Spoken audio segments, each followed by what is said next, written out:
एक समय की बात है। एक महात्मा एक रास्ते से गुजर रहे थे तो एक राजा मिला। राजा ने पूछा कि महात्मा आप कहाँ जा रहे हो? तो महात्मा जी ने बोला मैं भगवान से मिलने जा रहा हूँ। तो राजा ने बोला कि आप मेरी एक इच्छा है, क्या वो भगवान को बता दोगे? उन्होंने बोला यस, मैं ज़रूर बताऊंगा। उन्होंने कहा भगवान से कहना कि आपने जितना भी दिया है वो मेरे लिए सफिशेंट है, पर्याप्त है, और ना दें। महात्मा जी ने बोला मैं बोल दूंगा, और ये कह के वो आगे चले गए। जब वो आगे चले गए तो होता क्या है, उसी रास्ते में उनको एक भिखारी मिलता है। महात्मा जी को भिखारी मिलता है। भिखारी क्या कहता है कि आप कहाँ जा रहे हैं? सेम प्रश्न पूछता है। तो महात्मा जी कहते हैं कि मैं भगवान से मिलने जा रहा हूँ। तो वो भिखारी कहता है कि आप मेरी एक इच्छा है जो भगवान तक पहुँचा देंगे? उन्होंने बोला यस, पहुँचा देंगे। उन्होंने कहा कि मैं भगवान मुझे कुछ देते क्यों नहीं? भगवान मुझे कुछ देते नहीं है, आप उनसे बोलना कि वो मुझे कुछ दे दें जिससे मैं अपना जीवन यापन कर सकूं, खा सकूं, पी सकूं और अपने बच्चे की परवरिश कर सकूं। भिखारी की इच्छा बताता है और वो चले जाते हैं। कुछ समय के बाद वो महाराज पहुंच जाते हैं भगवान से मिलने के लिए।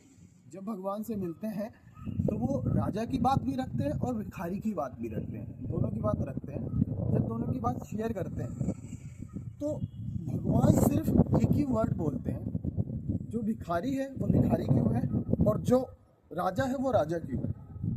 वो सिंपल बोलते हैं कि राजा से जाके कहना कि वो मेरा शुक्रिया अदा करना बंद कर दे, और गरीब से बोलना मेरा शुक्रिया अदा करना शुरू कर दे।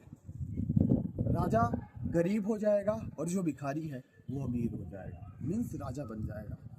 ये स्टेटमेंट भगवान ने बोला और वो निकल गए। और जब वो पहुंचे तो राजा से बोला शुक्रिया जो अदा करना है वो बंद। बोला ये मैं बंद नहीं कर सकता।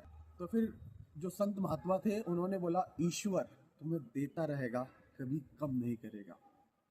और वही जब वो भिखारी के पास पहुंचे, भिखारी से भी बोला शुक्रिया अदा करना स्टार्ट कर दो। भिखारी ने बोला इससे क्या होता है, कुछ नहीं होता, कुछ नहीं मिलता। इतना ही कहते उसने एक कमीज पहन रखी थी, वो कमीज भी उड़ के चली गई। दोस्तों इस कहानी का एक ही लेसन है, स्टार्ट ग्रेटिट्यूड। सुबह आप उठे हो, बहुत सारे लोग सोते रह गए। आपको खाने को मिलता है, आपको पीने को मिलता है, आपको सांस लेने को मिलता है। एवरीथिंग ये नेचर, प्रकृति आपको देती है। तो ध्यान रखो, आप ग्रेटिट्यूड कभी मत भूलो। थैंक यू करो उस परम पिता परमेश्वर का, अपने माता पिता का, जो आपको इस सृष्टि के अंदर लेके आए हैं। कहानी छोटी सी है लेकिन सीख जबरदस्त है। बोलो राधे राधे।